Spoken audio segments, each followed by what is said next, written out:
नमस्कार, मैं हूं नेहा शुक्ला। सबसे पहले नजर डालते हैं हेडलाइंस पर। हरियाणा के सीएम खट्टर ने बजट से पहले बुलाई अहम बैठक। कृषि क्षेत्र की उपलब्धियों का लिया हिसाब किताब।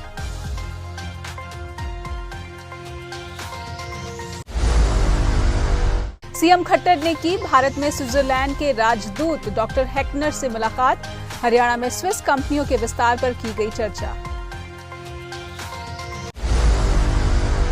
और चंडीगढ़ नगर निगम ने किया 1623 करोड़ रुपए का बजट पास। शहर वासियों को नए टैक्स से राहत।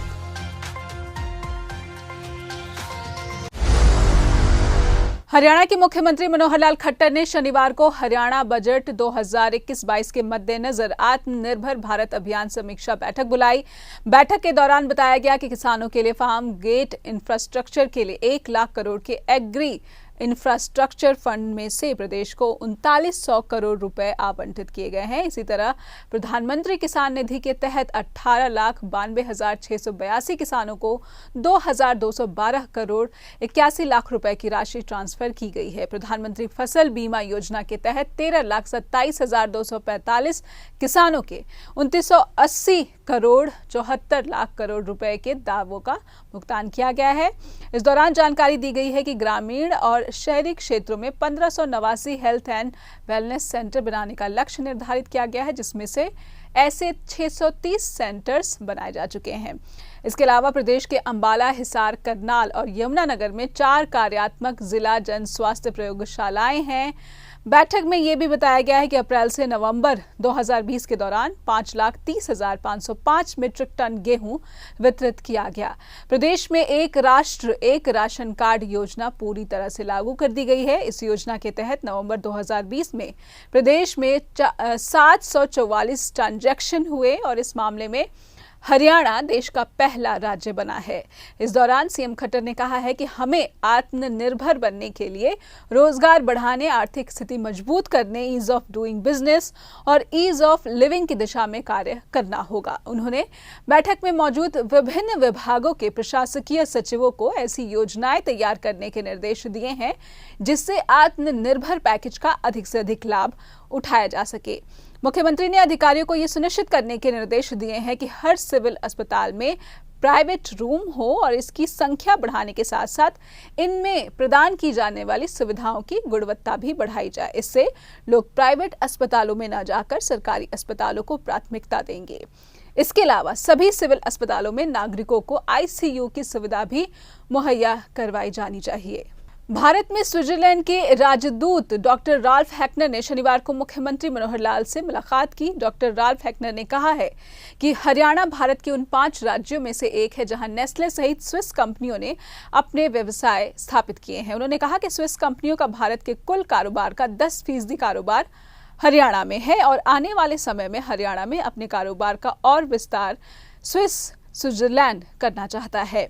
वर्तमान में 34 स्विस कंपनियों ने अपनी व्यावसायिक इकाइयां स्थापित की हैं, जिनमें से लगभग 16,600 लोगों को रोजगार प्रदान किया गया है। उन्होंने कहा कि 8.5 मिलियन की आबादी वाला स्विट्जरलैंड भारत में सबसे बड़े निवेशकों में से एक है। Ease of doing business ranking के मामले में भी हरियाणा ने अच्छा प्रदर्शन किया है और EODB में भी यह देश के कई अन्य राज्यों से आगे है। मुख्यमंत्री ने डॉक्टर राल्फ हैकनर का स्वागत किया और कहा कि हरियाणा को राष्ट्रीय राजधानी दिल्ली के पास होने का लाभ मिला है। उन्होंने कहा कि देश के अन्य राज्यों की तुलना में हरियाणा की अर्थव्यवस्था तीव्र गति से बढ़ रही है। राज्य सरकार हरियाणा में औद्योगिक इकाइयां स्थापित करने के लिए उद्योगों के लिए सस्ती दरों पर बिजली मुहैया कराने समेत पर्याप्त आधारभूत सुविधाएं प्रदान कर रही है और इसके अलावा राज्य सरकार ने भूमि आवंटन और बिल्डिंग प्लान को मंजूरी देने में पारदर्शिता सुनिश्चित करने पर भी विशेष जोर दिया है। लेकिन किसान आंदोलन के बीच हरियाणा के कुछ जिलों में इंटरनेट सेवाएं बंद करने के मामले में पंजाब और हरियाणा हाई कोर्ट ने खट्टर सरकार से जवाब तलब किया है। वरिष्ठ वकील RS बैंस ने कहा है कि इंटरनेट सेवाएं बंद होने से वकीलों को न्यायालय के बीच ऑनलाइन सुनवाई में खासी दिक्कतों का सामना करना पड़ रहा है। इस पर माननीय अदालत ने खट्टर सरकार से जवाब तलब किया है कि आखिर किन आधारों पर इतने दिनों तक इंटरनेट सेवाएं बंद की गई हैं। असल में इंटरनेट सेवाएं बंद करने को लेकर सुप्रीम कोर्ट की गाइडलाइंस के अनुसार अगर सेवाएं कई दिन तक बंद की जाती हैं तो एक कमेटी बनाकर 7 दिन के बाद पूरी स्थिति को फिर से रिव्यू करना होता है। हरियाणा सरकार से सोमवार तक जवाब मांगा गया है। 3 हरियाणा के वकीलों ने पटीशन पाई सी 4 दिन पहला कि साडा सारा प्रोफैशनल काम बंद हो गया, साड़ी लाइफ डिस्टरप्ट हो गया, क्योंकि 7 दिन तो हरियाणा ने इंटरनेट सर्विसेज ब्लाइंडली ब्रॉडली सारे हरियाणा बंद कर दिते हैं और हरियाणा में कोई लॉ एंड ऑर्डर सिचुएशन नहीं है। हरियाणा के लोगों ने कुछ किया नहीं है। ये सिर्फ फार्मर रजिस्ट्रेशन को खत्म करने लई, लोगों की पार्टिसिपेशन रोकने लई ये किया गया है, जिहड़ा कि संविधान के उलंघना है। ये ग्राउंड सी अल्टीमेटली आज सुनवाई हुई।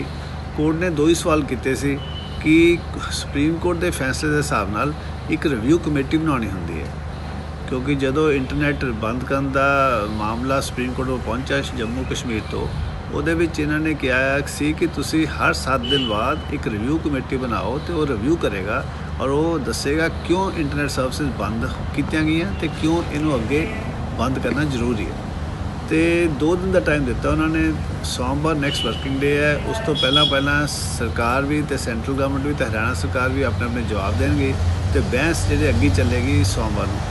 चंडीगढ़ नगर निगम ने विशेष बैठक बुलाकर वित्तीय सत्र 2021-22 के लिए 1623 करोड़ रुपए का बजट पास किया है। बजट में कोई नया प्रोजेक्ट शामिल नहीं किया गया है, लेकिन मेयर रविकांत शर्मा ने यह भी साफ किया है कि शहरवासियों को कोई नया टैक्स नहीं भुगतना होगा। नगर निगम कमिश्नर के यादव और मेयर रविकांत शर्मा ने कहा है कि दिल्ली फाइनेंस कमीशन चौथी सिफारिश के अनुसार उनके 1176 करोड़ रुपए की ग्रांट बनती है, इसीलिए उसी को आधार मानते हुए बजट पास किया गया है। प्रशासन भी नगर निगम को दिल्ली फाइनेंस कमीशन की चौथी सिफारिश के अनुसार नगर निगम को ग्रांट देने की मांग करके प्रस्ताव केंद्र सरकार को भेज चुका है।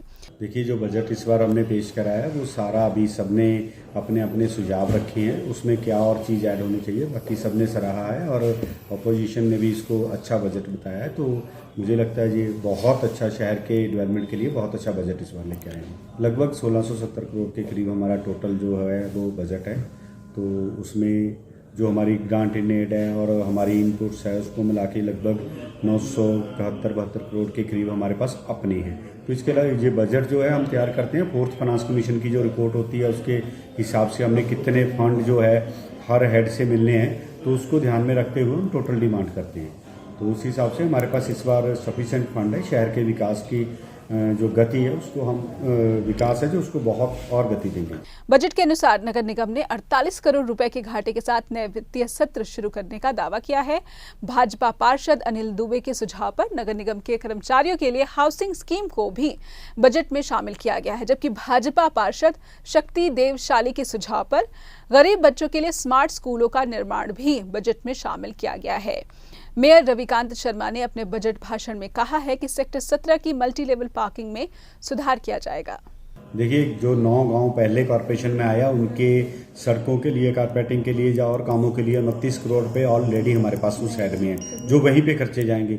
102 करोड़ जो 13 गांव नए आए थे उनके फंड्स के लिए मैं अभी 15 तारीख को जब मेरी बैठक हुई थी उसमें भी बता दिया था।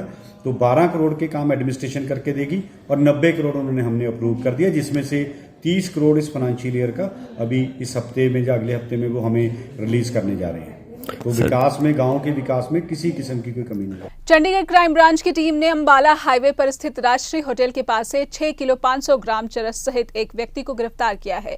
पकड़े गए युवक की पहचान जम्मू के मोहन लाल के रूप में की गई है। मोहन 4 दिन के पुलिस रिमांड पर भेजा जा चुका है। पुलिस उससे पूछताछ कर रही है। डीएसपी क्राइम राजीव अम्बस्ता ने कहा है कि उन्हें गुप्त सूचना मिली थी कि एक व्यक्ति जम्मू से चरस लेकर दिल्ली जा रहा है और वो ट्रिब्यून चौक पर उतरेगा, जिसके बाद क्राइम ब्रांच की टीम ने उसे धर दबोचा।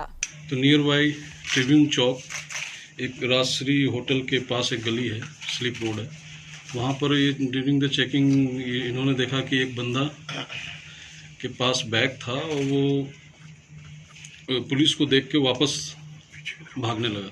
इन्होंने उसको रोका और उसको रोकने के बाद जब चेक किया तो उसके बैग में से काला रंग का बैग था, उसमें से चरस मिला है। उसकी क्वांटिटी 6.5 kg है। उसका नाम मोहन लाल है, फादर नाम मौजीराम। ये कुल्लू डिस्ट्रिक्ट का रहने वाला है और वहाँ से ये ड्रग्स लेके एज पर अभी जहाँ तक अभी थोड़ी बहुत इंट्रोगेशन हुई है दिल्ली में ये सप्लाई करने वाला था। तो ये जो ड्रग्स है ये चंडीगढ़ यहाँ पर एक ट्रांजिट के रूप में यहाँ यूज़ हुआ है। ये बंदा बस से कुल्लू से, सरकारी बस से कुल्लू से यहाँ 43 बस स्टैंड से उतर के फिर ट्रिब्यून चौक आया था और वहाँ से वो अम्बाला रोड होते हुए दिल्ली जाने के प्लान था। इसी बीच हमारा टीम जो इंस्पेक्टर सेखो के नेतृत्व में काम कर रहा था, काफ़ी अच्छा काम किया है और इनको अप्रहेंड किया गया है। इसकी कीमत कितनी होगी? हाँ, आज के डेट में इसकी कीमत 1 किलो की 1.5 लाख से 2 लाख है। तो टोटल जो हम लोग पकड़े हैं लगभग 13 लाख की क्वान्टिटी कॉमर्शियल वैल्यू है इसकी। तो ये अकेला था, इसके साथ कोई और भी? नहीं, यहाँ पर जब हमने अप्रहेंड किया तो ये अकेला है, लेकिन अभी 4 दिन का पुलिस रिमांड हम लोगों ने लिया है। अभी इस पे इंट्रोगेशन के बाद ये जो लिंक है जोड़ेंगे बैकवर्ड फॉरवर्ड कि ये कहाँ से कुल्लू में किस आदमी से लिया है, दिल्ली में कहाँ डिलीवरी करना था और क्या इसका मतलब किस तरह के मोडस ऑपरेंडी थी, ये सब अभी ये करेंगे। 4 दिन का पुलिस रिमांड। हरियाणा विधानसभा अध्यक्ष ज्ञानचंद गुप्ता ने पंचकुला के गांव सुदर्शनपुर में डॉग पॉन्ड का लोकार्पण किया है। इस दौरान ज्ञानचंद गुप्ता ने कहा है कि डॉग बाइट्स के लगातार हो रहे हादसों पर रोक लगाने के लिए ही उन्होंने स्ट्रे डॉग्स के लिए व्यवस्था का फैसला किया था। डॉग वेलनेस सेंटर के शुरू हो जाने से अब इन समस्याओं पर रोक लगने की उम्मीद की जा रही है। स्ट्रे डॉग्स की देख रेख के लिए गांव सुदर्शनपुर में एक बिल्डिंग बनाई गई है, जहां स्ट्रे डॉग्स के लिए हर तरह का प्रबंध किया गया है। चंडीगढ़ में भी 300 डॉग्स की क्षमता वाले डॉग केयर सेंटर बनाए जा रहे हैं। देखिए, एक बहुत दिनों से हमारा ये सपना था कि पंचकुला को डॉग फ्री कैसे किया जा सके। उसके लिए नगर निगम के अधिकारियों से चर्चा हुई। उसके पश्चात इस dog care and wellness centre का जो स्वरूप बना, लगभग 4 करोड़ रुपए की लागत से ये डॉग केयर सेंटर जो है वो बन करके तैयार हुआ है और 1000 जो स्ट्रे डॉग्स हैं उनको यहाँ पर रुकने की व्यवस्था है, उनकी देखरेख की व्यवस्था है। इसके अलावा 250 ऐसे पेट डॉग्स जो लोग घरों में अंदर रखते हैं, पालते हैं उनको, और कई बार विदेश जाते हैं तो उनको घर में रखना मुश्किल हो जाता है, साथ ले जाना मुश्किल होता है। उनकी देखरेख के लिए यहाँ पर ऐसे 250 पेट डॉग्स की देखरेख की व्यवस्था डॉग हॉस्टल के नाते यहाँ पर की गई है। तो मैं समझता हूँ कि जो हमने वायदा किया था, हमने कहा था कि 3 महीने के अंदर stray dogs free, stray cattle free Panchkula बनाएंगे। तो वो हमने अपने 2 वायदे जो हैं उनको पूरा किया है और आज स्ट्रे कैटल्स के लिए जो गौशाला बनी है 1500, उसके अंदर जो गाय हैं, लावारिस गाय हैं, उनको भेजने की व्यवस्था शुरू हो गई है 7 तारीख से। और यहाँ पर भी जल्दी ही जो स्ट्रे डॉग्स हैं उनको पकड़ने के लिए कांटेक्ट किया जाए और उनको यहाँ पर डॉग वेलफेयर सेंटर के अंदर, डॉग केयर सेंटर के अंदर यहाँ पर उनका व्यवस्था हो। फिलहाल ट्राई सिटी बुलेटिन में इतना ही। बने रहिए हमारे साथ। नमस्कार।